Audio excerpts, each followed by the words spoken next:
Bonjour à tous. Il me fait plaisir de vous parler d'un livre vraiment formidable, le livre des Juges. Un livre qui nous parle d'esclavage, nous parle d'idolâtrie et nous parle de libération. Un livre qui certainement nous parle de la vie ici-bas, dans toute sa souffrance, dans toute sa dépravation. Dans le livre des Juges, on vous parle de péché, on parle de sang, on parle de souffrance, mais heureusement, on parle de libération. Quel est le thème du livre des Juges? Eh bien, on pourrait dire que c'est en ce temps-là, il n'y avait pas de roi en Israël. Alors que, comme on le voit dans le livre de l'Exode, l'Éternel, Yahweh, devait être le roi. C'était pas le cas ici. Il n'y avait pas de roi, mais il n'y avait jamais eu de roi en Israël. Fait que ça, c'est normal. Mais l'Éternel non plus n'était pas roi. Donc, chacun faisait ce qui lui semblait bon. On voit constamment dans le livre des Juges la transaction suivante. Le peuple se tourne vers des idoles et il est livré dans un esclavage. Évidemment, ce ne sont pas directement les idoles qui créent l'esclavage, mais c'est quand même la transaction similaire qu'on peut voir dans notre vie quand nos affections s'éloignent de Dieu. Malheureusement, hein, notre marche et puis les résultats, les œuvres de la chair dans notre vie là, sont manifestes. Dans le livre des Juges, on voit deux introductions qui sont correspondantes à deux conclusions. J'ai intitulé A-B-B-A ici. Donc, on commence avec une crise dans l'héritage, une crise territoriale. Hein, l'héritage qui est le pays de Canaan, ce bon pays où coule le lait et le miel que l'Éternel avait donné à ses enfants. On termine à la fin avec une crise dans l'héritage. Il y a une tribu qui est manquante, hein? C'est ce qu'on voit, hein, la tribu de Benjamin. Il y a eu cananisation de la tribu de Benjamin. La tribu de Benjamin est carrément devenue cananéenne et doit être détruite. Donc, crise dans l'héritage, suivie d'une crise dans l'alliance, idolâtrie puis intermariage. Ce qui avait été défendu à la fin du livre de Josué, de ne pas s'intermarier avec les gens de Canaan qui devaient être détruits, de ne pas faire alliance avec eux. Hein? L'alliance de l'Éternel demandait de tuer les Cananéens et de les détruire, pas de faire alliance avec eux aussi. Et on voit ici qu'il y a une crise dans l'alliance. Il y a une tribu qui devient cananéenne, et puis il y a un intermariage également à la toute fin du livre avec cette tribu-là. On voit vraiment deux intros qui correspondent à deux conclusions. Le livre des Juges nous parle de 12 juges, 12 Shophet, Shophetim, ce sont le mot hébraïque traduit traditionnellement par juge, bien qu'on ne parle pas de magistrat ici. À l'exception de Déborah, il semble que c'était davantage des sauveurs, des libérateurs. C'est le sens qu'on doit donner à juge. On a donc 6 juges majeurs que j'ai mis en rouge avec l'inscription majeure entre parenthèses, 6 juges mineurs qui sont en noir, et au centre, un anti-juge qui est Abimelech. On voit, on peut se demander hein, quel est le rôle de ces juges mineurs. Parfois, on a un verset, 2, 3 versets. Ça sert à quoi d'avoir leur nom? Il y a plusieurs éléments de réponse que j'aimerais vous proposer.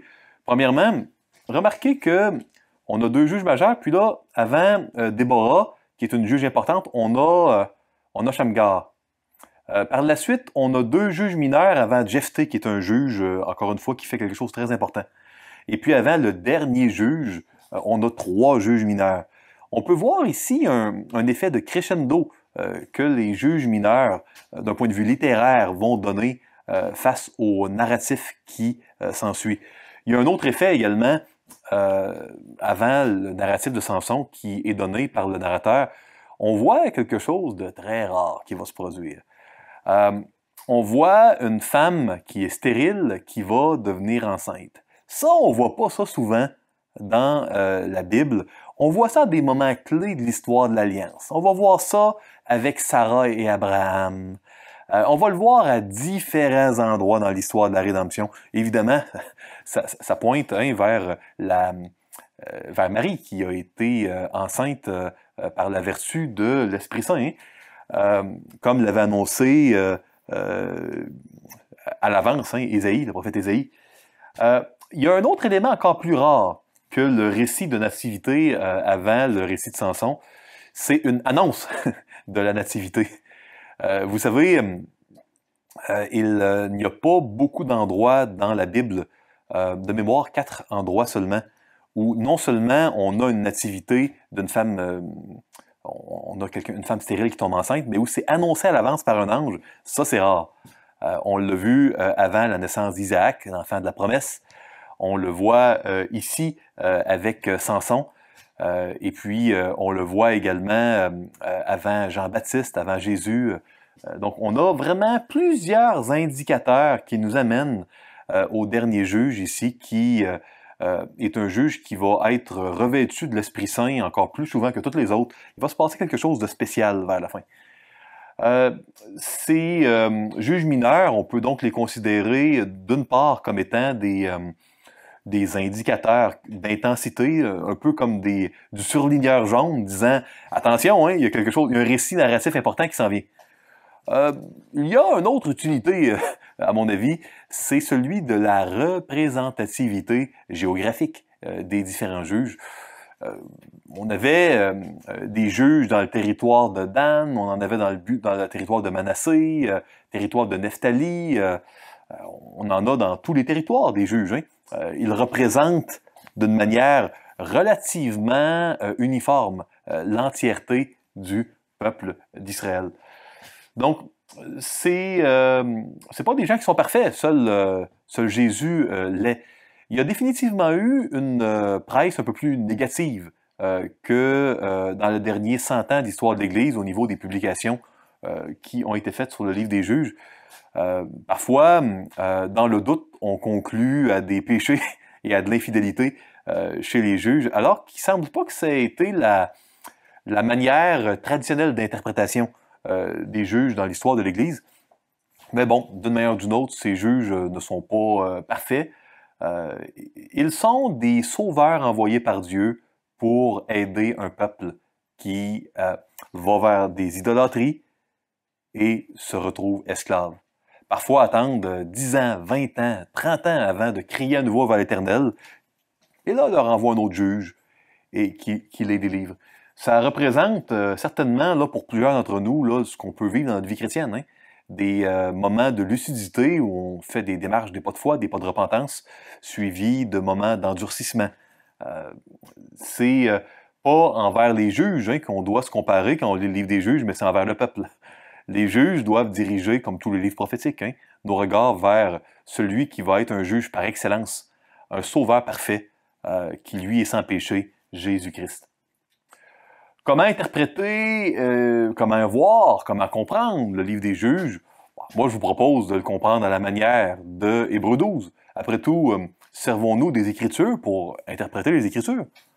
Nous donc aussi, puisque nous sommes environnés d'une si grande nuée de témoins, rejetons tout fardeau et le péché qui nous enveloppe si facilement, et courons avec persévérance dans la carrière qui nous est ouverte.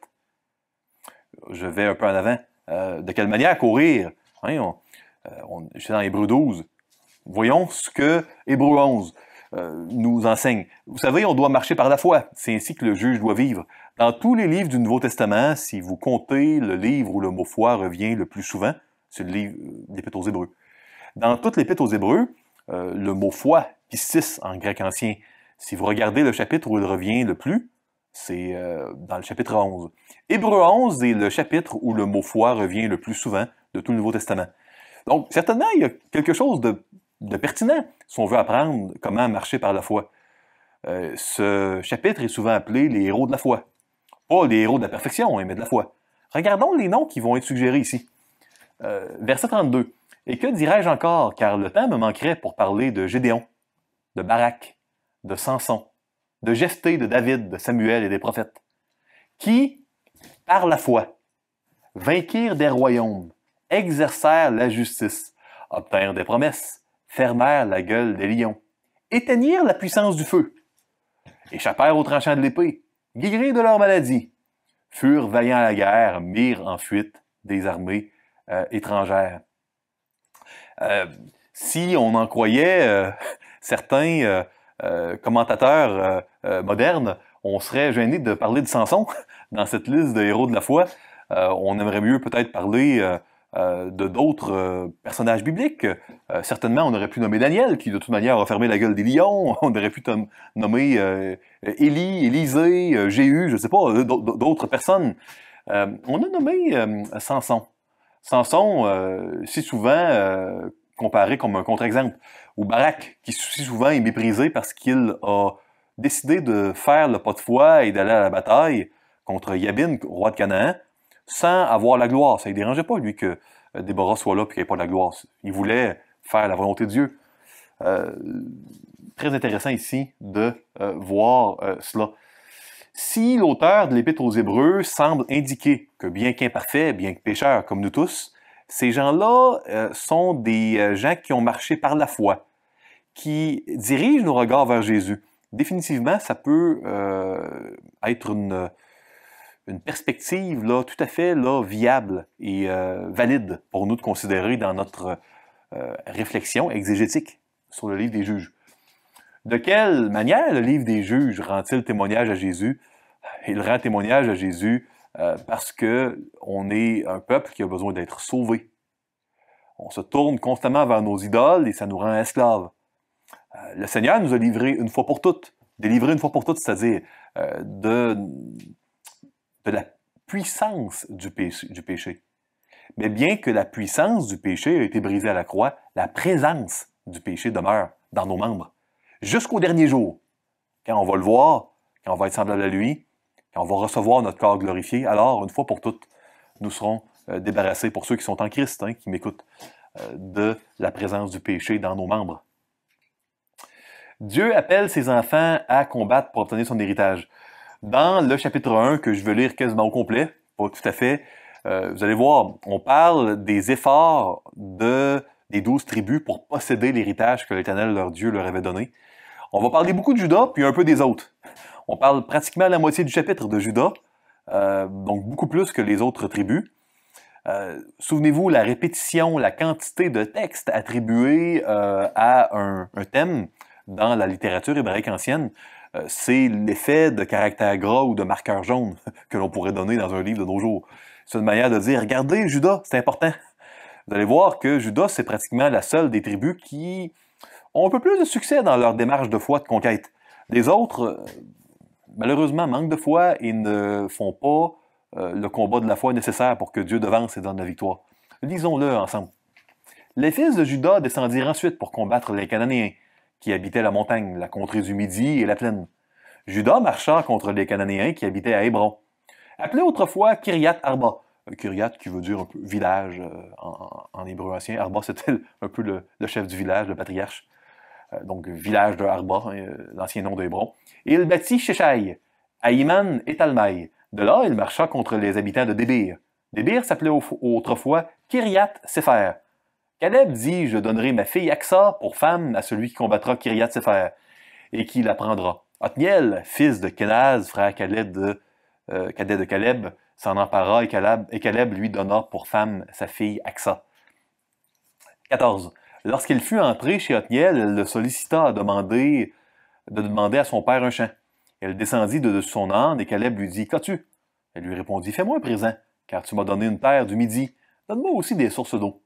Et Caleb lui donna les sources supérieures et les sources inférieures. Les fils du Kénien, beau-père de Moïse, montèrent de la ville des palmiers avec les fils de Juda, dans le désert de Juda au midi d'Arad, et ils allèrent s'établir parmi le peuple. Juda se mit en marche avec Siméon, son frère. Siméon, qui était une tribu qui très tôt a été un peu assimilée à celle de Juda géographiquement. Si vous regardez une carte des 12 tribus d'Israël, à l'époque, par exemple, de David, vous allez voir que ou à l'époque de Josué, la tribu de Siméon est un petit rond au beau milieu du territoire attribué à Juda. Et ils bâtirent les Cananéens qui habitaient à Tséphat. Ils dévoilent la ville par interdit, et on l'appela Horma. Juda s'empara encore de Gaza et de son territoire, d'Ascalon et de son territoire, et d'Écron et de son territoire. On parle de villes philistines, hein? Écron, Gaza, Ascalon, ce sont des villes royales. Ce sont 3 des 5 villes royales des Philistins. 19. L'Éternel fut avec Juda, Et Judas se rendit maître de la montagne, mais il ne put chasser les habitants de la plaine parce qu'il avait des chars de fer. On donna à Hébron à Caleb, comme l'avait dit Moïse, et il en chassa les 3 fils d'Anak, donc une race de géants. 21. Les fils de Benjamin. Écoutez bien comment c'est négatif. On prépare tranquillement, le narrateur prépare tranquillement un verdict. Judas, c'est bien, la solution va venir de là. Benjamin, pas bon. Ça va aller vers la déchéance complète à la fin du livre des Juges. D'ailleurs, on sait que le livre des Juges n'a pas été organisé d'une manière chronologique, mais thématique. Il ne faut pas le voir comme un fil du temps complet. On va voir que ce livre des Juges qui nous parle de la cananisation de la tribu de Benjamin et de Juda, ça fait vraiment suite aux prophéties que Jacob avait fait avant de mourir dans la Genèse. Ça fait partie également de ce contraste dans le livre Samuel qui va nous parler de royauté entre le mauvais roi comme les nations, Saül qui vient de Gibéa, de Benjamin, versus David qui vient de Juda, la lignée royale avec laquelle l'Éternel va faire alliance. Les fils de Benjamin ne chassèrent point les Jébusiens qui habitaient à Jérusalem. David va réussir à vaincre Jérusalem dans le 2e livre Samuel, donc dans le livre Samuel, c'est un seul livre. Et les Jébusiens ont habité jusqu'à ce jour, donc, pas à l'époque de David, mais au moment où le narrateur raconte l'histoire des juges. Et les Jébusiens ont habité jusqu'à ce jour dans Jérusalem avec les fils de Benjamin. La maison de Joseph monta aussi contre Béthel, et l'Éternel fut avec eux. La maison de Joseph fit explorer Béthel, qui s'appelait autrefois Luz. Les gardes virent un homme qui sortait de la ville et lui dirent « Montre-nous par où nous pourrons entrer dans la ville, et nous te ferons grâce. » Il leur montra par où ils pourraient entrer dans la ville, et ils frappèrent la ville du tranchant de l'épée. Mais ils laissèrent aller cet homme et toute sa famille. Cet homme se rendit dans le pays des Hétiens. Il bâtit une ville et lui donna le nom de Luz, donc elle a porté jusqu'à ce jour. 27. Manassé ne chassa point les habitants de Beth-Shean et des villes de son ressort, de Tahanak et des villes de son ressort, de Dor et des villes de son ressort.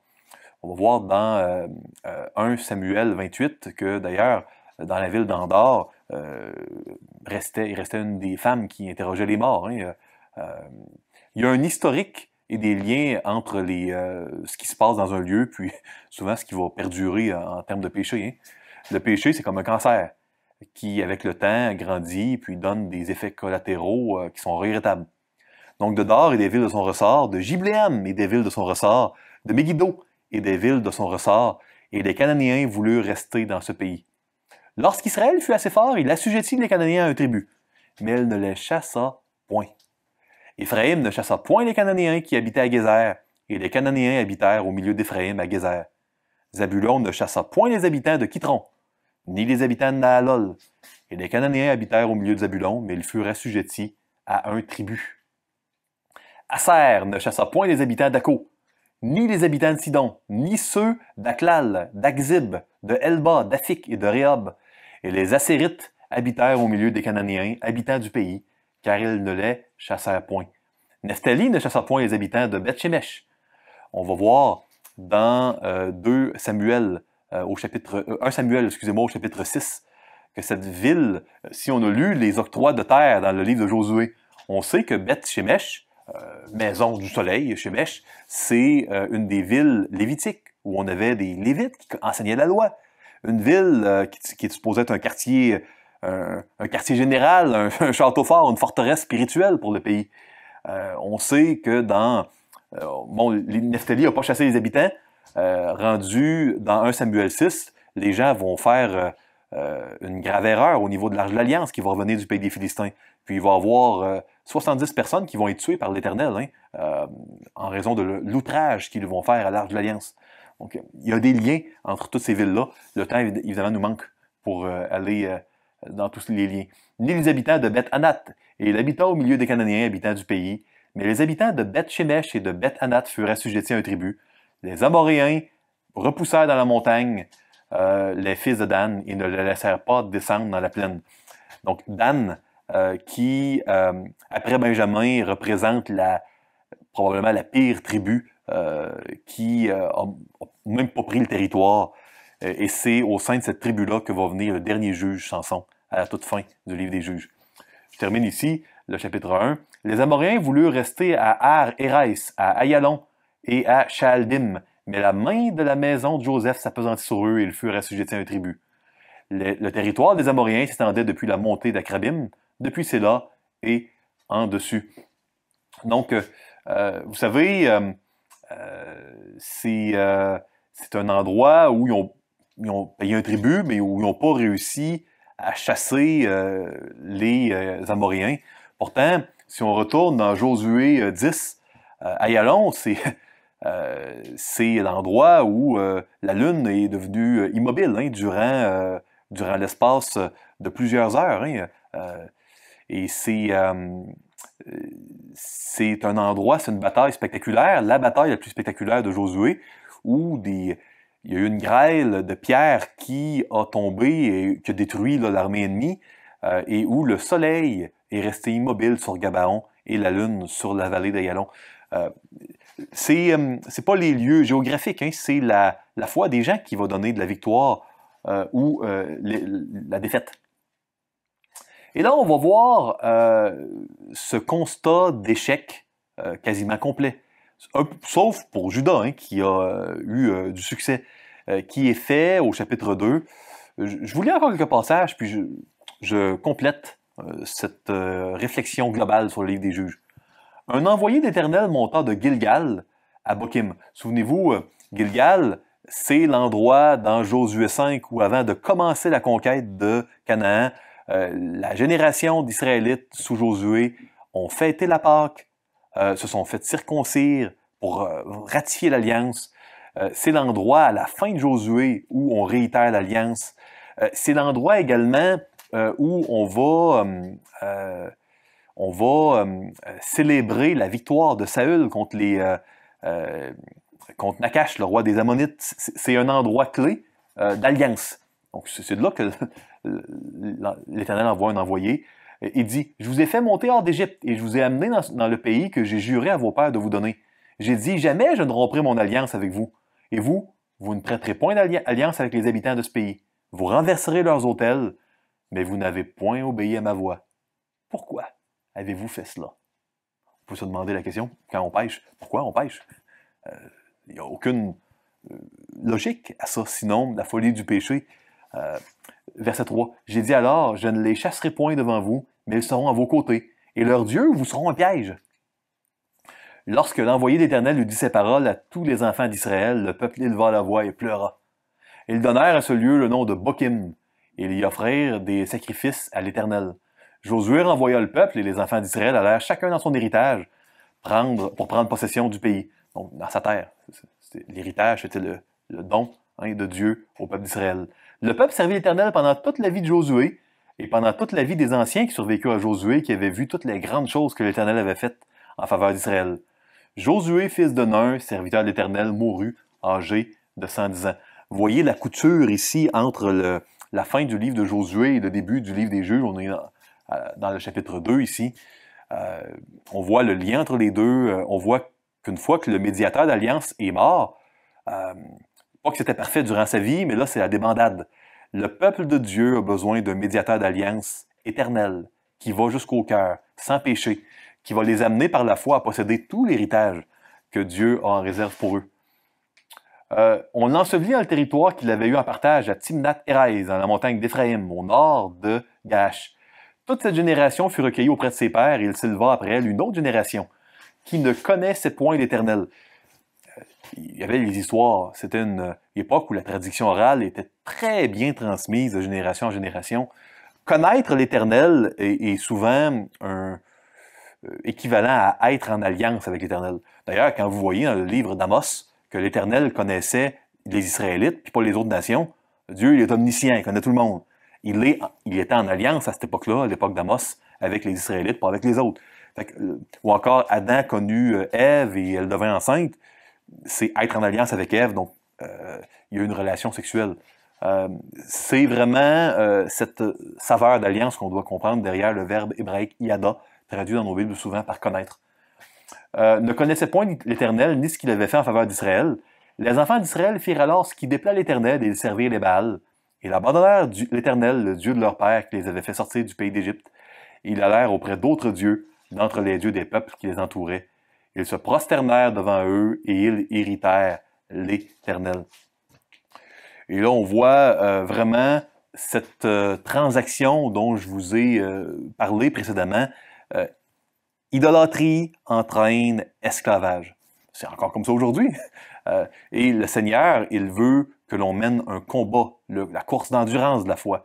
Et il va nous donner la victoire. La victoire vient toujours de lui. On voit l'abandon, on voit qu'il les vendit. C'est carrément une transaction. C'est un terme transactionnel entre les mains de leurs ennemis. Et puis on voit qu'ils vivent une grande détresse. Puis là, Dieu envoie des juges qui les délivrent. Quand ils décèdent, les gens retournent à leur idolâtrie. Je vais sauter ces passages-là. On voit que la relation d'Israël envers leurs idoles est comparée avec un terme ici de prostitution. Parce que la relation entre Israël et l'Éternel est comparée à un mariage. Tout comme nous, l'Église qui sommes la fiancée de Jésus-Christ. Et on voit toujours, lorsque l'Éternel leur suscitait des juges, l'Éternel était avec le juge. Il les délivrait de la main de leurs ennemis pendant toute la vie du juge. Pas seulement certains juges, c'est elle.